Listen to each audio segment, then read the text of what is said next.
So I will do my best to zip it. Sounds good. All right, We'll work it out. I'm gonna clap my hands 3 times and you could go. All right. All right, so today we're going to talk about selling by Loom, or rather the different ways that you can use Loom to put yourself into a pretty good sales position, right? The first question I've got for you is really simple. Is there anyone out there that's even using Loom? Now, while I wait for you to tell me if you are using Loom and maybe have a think about telling me how you do use Loom, what are the different scenarios you're using Loom for, let me kind of give you the gist of how Loom works and what it does and why I love it. So, something like, I don't know, 3 years ago, if you wanted to take a video of your desktop and a video of your face and you want to share something, you might have had to use three pieces of software. You probably had to record it in, I don't know, Camtasia, and then you had to have your webcam going in another software at the same time to take your face. And then you had to put those videos together and click them and edit them. And then you had to take that video and export it and wait half an hour because that was the nature of computers. Then you had to upload it to a place like YouTube or Vimeo, and then you could send it off to a prospect. And even then, the data that you got in return was not very good. That's a really long way to do exactly what Loom now does in one instant, because what Loom lets you do is record your face. It lets you record the screen or whatever else you want to record. As it's recording it, it's saving it to the cloud. It's dropping it into your Loom account, and it's right there. It gives you a share URL, so it renders itself. You don't have to do anything else. You just record the thing. You click the share button, send it out, and the best part, my favorite part, is you can track how people are engaging with that video, which is pretty important because if I'm sending it out to a prospect, I want to know that they've watched it and I want to prompt them if they haven't. I want the notifications to come to me to say, James Tuckerman watched my Loom video so I know I can get him on the hook. So that's why I use Loom. And it's good to see everyone's using Loom. But I'm curious, how are you using Loom? I mean, James, do you use Loom? I mean, like, yeah, I use it from a management perspective almost every day. So I've got my assistant Hannah. We're in a different time zone. We're only 3 hours difference, but still, I might like start at 8 in the morning. For her, it's 5 in the morning. I want to instruct her on how to do something, so I just film a Loom. And the funny thing is that then she watches my Loom and she shoots her own Loom back. Yeah. And instead of it being like people leaving these incredibly long email chains or Slack conversations going back and forth, it's like, hey, here's what I want you to work on today. Can you show me a video of when you've done this? And then she comes back and she's gone, Yeah. I've done that. So John and I do that. I do that with Yep. Hannah. Hannah supports me. We also use it to train our existing clients. I did one yesterday for a guy called Brandon. I showed him how to use automation tools on LinkedIn.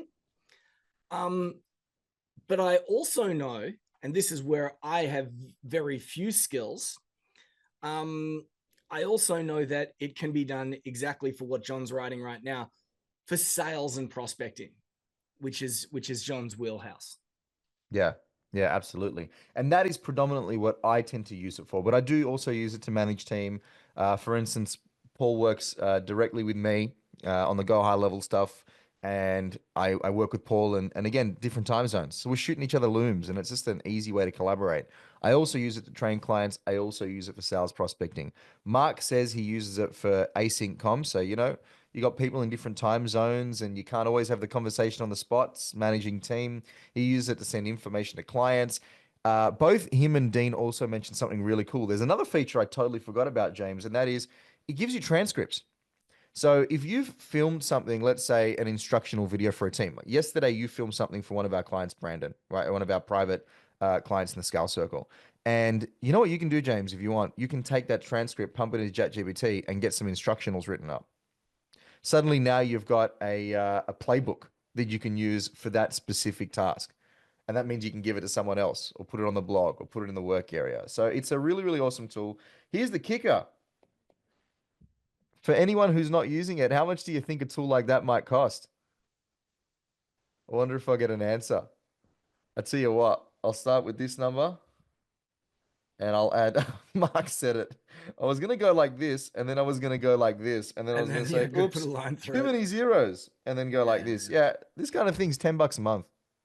Yeah. It's not bad for $10 a month. There's And a I would free version say too, I think, but I there think is a that free you version. pretty quickly want to use the $10 one because it's Yeah. $10. Well, I've recorded 900 and something videos. So Yeah. when I hit 1,000, I'll throw a celebration in the school group. But that's a lot of sales prospecting. Anyway, so I'm glad to see that some people are using Loom, and if you're not, you can sign up for free, and it's a really good way to do what I'm going to talk about today, which is how to use it as a tool in your lead generation and sales process. And really, what this comes down to is the three different scenarios that exist when it comes to using Loom, at least in the way that I'm using it. I'm just going to move this thing up here and out of the way. So there are three different scenarios that I use Loom for. Number one, and I guess you would think of this one as more of a ToFu strategy, a conversation starter. And I'll elaborate on these in a second. The second reason I use Loom, and I guess this is more of a MoFu strategy, is as a reactivator. And the third way I use it is a BoFu strategy, and that is before the decision call. When I'm talking about a conversation starter, this is the kind of thing that you could post on social media, collect interest for, so that you can give someone a lead magnet in essence without ever having to prepare a lead magnet. Sometimes, it takes a while to pull together a funnel. Maybe you've got some angles or headlines you want to test. Maybe you want a good way to enter someone's DMs when you get a new connection on LinkedIn. I like to use Loom as a conversation starter, and I will break down how that works because there is a process and a structure here. But it'd be the kind of thing where you might be able to post on social media and say, "Hey, I'm working on a 10-minute video that's designed to teach you how to, I don't know, if I pull something out randomly, how to, Use innovate your Loom to get products." leads. Yeah, whatever it is. How to use Loom to get leads. There you go, right? James stole it. Uh, that's a conversation starter, right? I can post that on my LinkedIn and see who replies and then send them the Loom video. I've not had to pull together a funnel to do this. It's just a nice and easy way to get things started. I might want to have it as a welcome gift when someone signs up for our school group, or when someone connects with me on LinkedIn, or I get a new follower on Instagram. I can use this as a way to enter their DMs without being sleazy, right? Without being naughty and saying, just come and have a coffee with me so I can sell you something. Instead, I'm saying, hey, welcome to my network. Here's a 10-minute video. It's going to teach you how to get more leads using a tool called Loom. It's been recorded on Loom. Here you go. So I use it as a conversation starter. And I know that's big in your world, right, James? Yeah, yeah. So as well with a lot of our clients, I mean, this is a classic door opener model, which is the hand raise.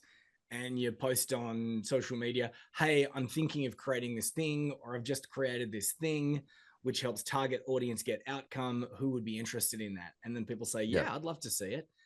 And then if you've created it on Loom, all you're doing is sending them the link to the video that they can watch. And John Yeah. could go into more detail about what you'd put in that video. And also, you'd probably put a link underneath that video where they can book a call. And they book a call Exactly. after watching a video with you explaining how it is that you can help them. We use this at really advanced levels. Like even yesterday when I was shooting this video for Brandon, I was showing how on LinkedIn you can use automation tools which will send a connection request. The person accepts your connection request and then send a follow-up message that says, hey, I just created this video. Do you want to watch it? And all you're doing is just opening doors and starting conversations on autopilot. But you can't do any of that pull marketing stuff unless you have an item of content, which is this conversation starter piece that John's talking Yeah. about. And sometimes it's just way easier to film yourself yabbering on for 5 minutes than it is to pull together a lead magnet and a funnel and a set of landing pages, which we advocate that you do, but sometimes you just want to get something out quickly. You want to test some angles. So it's a conversation starter. It's also a reactivator. And what I mean by that is every person that's gone dormant in your world, in my world, what I do is I send them a Loom video. In fact, I SMS it because when I SMS it, my big head pops up in the SMS field and there's just like this big thing and it says, I recorded this for you, Mark Bailey, Dean Denny, Yvonne Coleman, Like that's what it would say. And so I use it as a reactivator. You've got dormant prospects that maybe ghosted you or said no or said, maybe let's reconnect in 6 months or something along those lines. Who on the call has actually received a Loom video from Johnny or me? Just give us a shout out. I'm sure there's got to be someone on the call that's got a video from John. Haven't heard from you in a while, or we've got this coming up, or maybe it's from me. There we Cool. go. Mark says yes. Heather says yes. Cool. See, we practice what we preach and we preach what we practice. What's number 3? Yeah, cool. So that's the reactivator. The third one is before a decision call. So I know that many people who attend our calls, they don't close in one call. Sometimes you're selling something that's quite big ticket and it's just impossible to close it right there and then. So you should be booking a decision call. Now, I'm not even going to talk about the decision call today. That's a topic for another day. But the point being is you never end one call without booking the next call if you're trying to sell. But what you want to do is use the Loom in between the call that you just had and the call that's coming up to make sure that you're pre-selling and that you're setting the expectation and that you're getting someone in the right frame of mind when it comes to what you're selling. So I use it before decision calls. Now, there are 3 acts to every Loom video. And the nuance is slightly different, but it can be boiled down to these 3 things. And the 3 acts are as follows. Number 1, you start your video with context. Number 2, there's an element of getting buy-in for whatever it is that you're talking about. And then there's some form of call to action. Because we want an outcome off the back of this Loom video. As James said earlier, we can put a link in there and send off to a call. So I'm going to break these down for these 3 really quickly. If it's a conversation starter, the context is audience. I recorded this for audience that has pain so you can get to outcome. That's kind of the framework that I actually use. And so if it's a conversation starter, that's how I'll start. I'll start by helping the audience identify that they're watching this because it is for them and because they relate to that pain point, because they likely want that outcome. To get the buy-in, I then teach something. And if you've got your methodology, again, that's a conversation for another day. But if you've got a methodology, even better. If you don't have a methodology, just think for that audience and their pain, what's something I can teach in under 5 minutes? I like to talk about pub advice. What's advice you could give to a mate in a pub in 5 minutes to help them with that problem?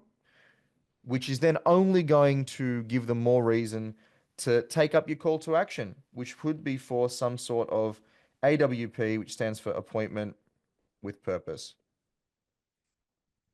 Always the next step. So, Always. it's book a meeting or download the framework or leave me a comment, or there's always got to be some sort of action at the end of Yep. any piece of marketing in this context.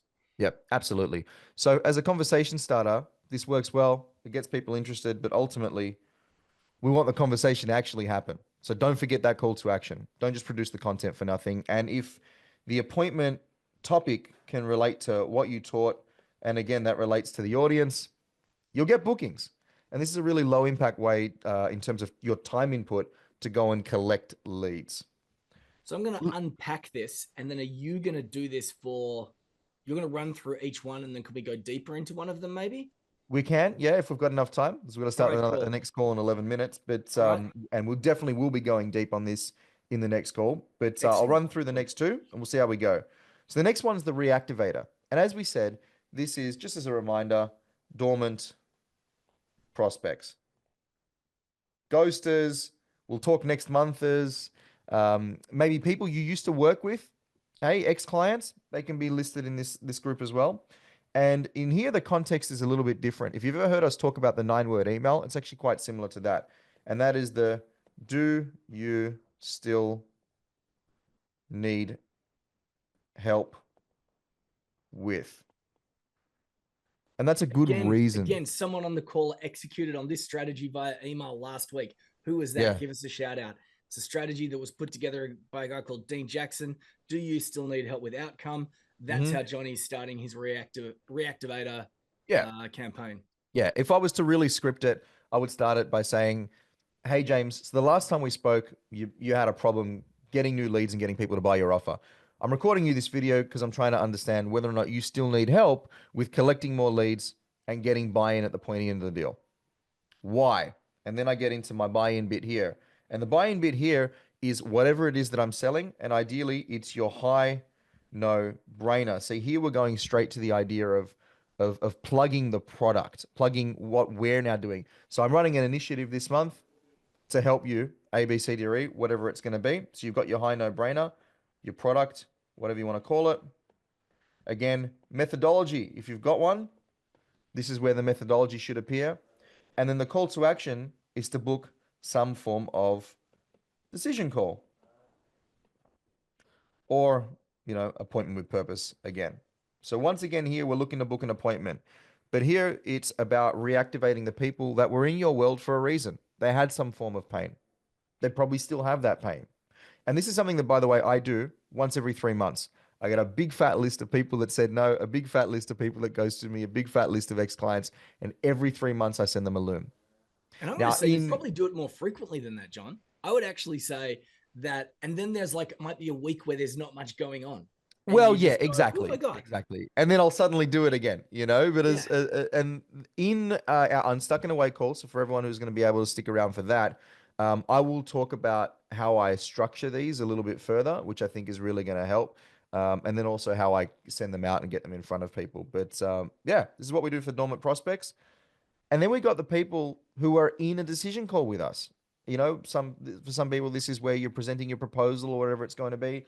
And I want them excited before the call. I want them excited. And so, how do I get them excited? Well, the context here is your pitch. So, hey, we're having a decision call next week. And I wanted to make sure that you're extremely clear on the offer. And so I go through my pitching framework, which if you're in the Unstuck and Away call, you can ask me about that. But I go through my pitching framework on that Loom. To get buy-in, what do? This is always the kicker. I Social always proof. introduce social proof. And then the call to action is, show up for the call.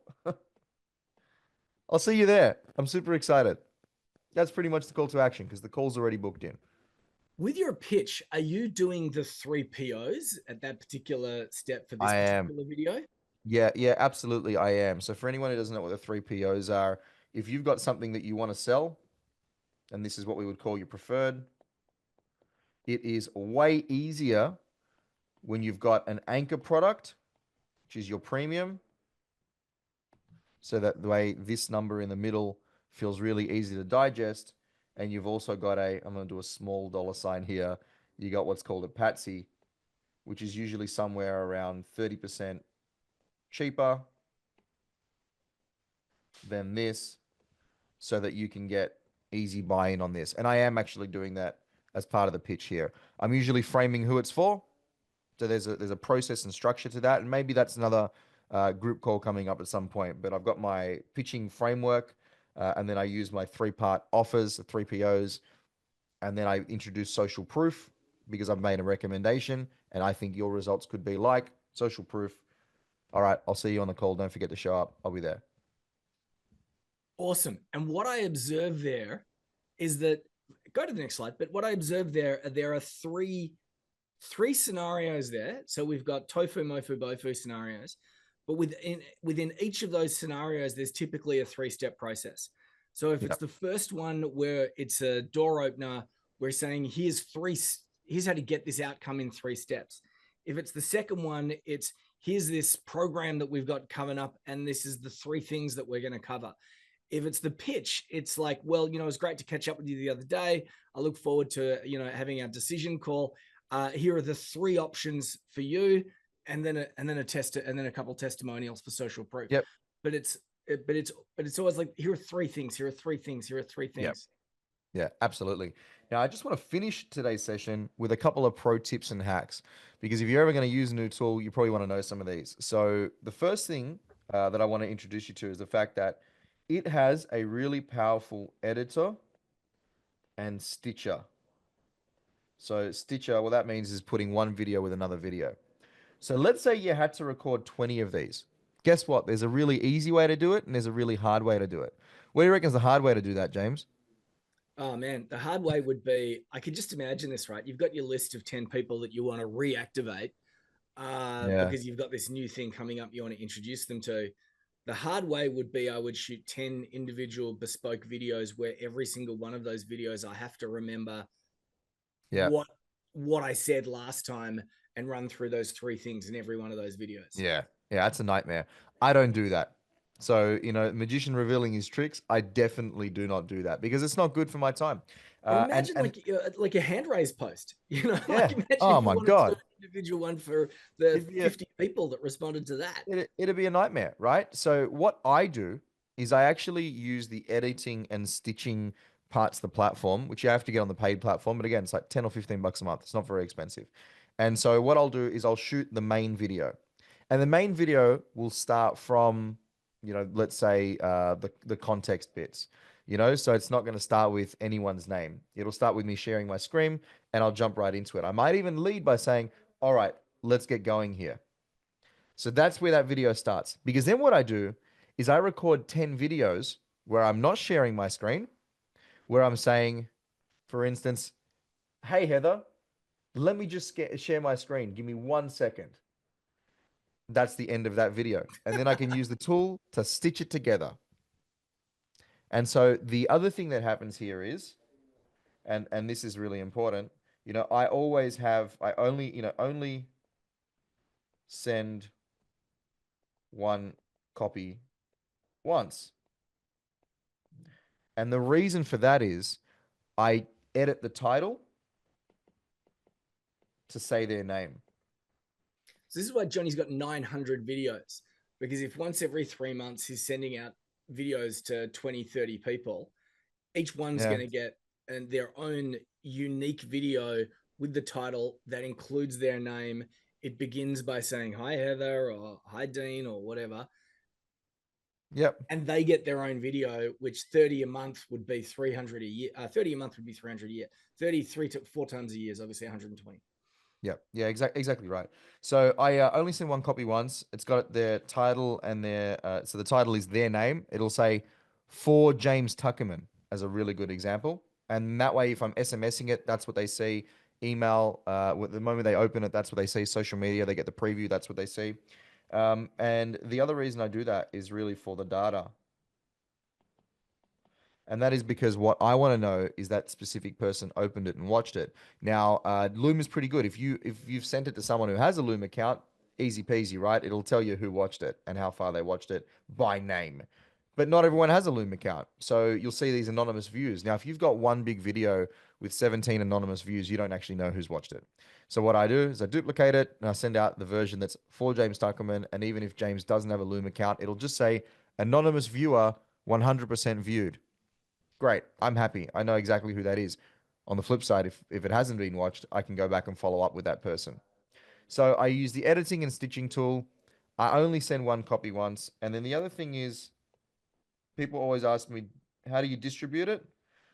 I like SMS, social, email, and I literally do all of them at the same time. There's no harm in trying to plant it everywhere to make sure that your prospect sees it. Because some are going to see it via SMS and never see anything else. Sometimes your email might go to spam. Sometimes they'll see it on social. Maybe they won't log in as social for 60 days. Who knows, right? So I like to triple dip to just make sure that my people see what they need to see. And that is it. Hot seating is going to happen in the Unstuck and Away call. But that's it for today's session.